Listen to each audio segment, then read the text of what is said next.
Sa mga naghahanap naman po ng CISS kit, itong QAF, meron ding kasamang drill, merong suction unit.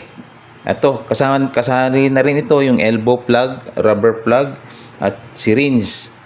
Ayan po, ito po siya. Merong ganitong design. Yan, na may takip. Yan. At meron ding ganito na merong carrier. At meron ding wala. Yung ganito lang.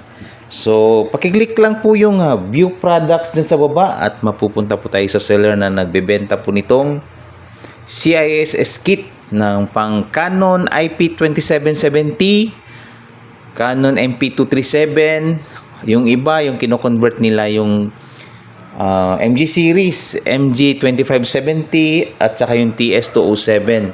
Ayan, ito, compatible din po yan sila. Okay, let's go!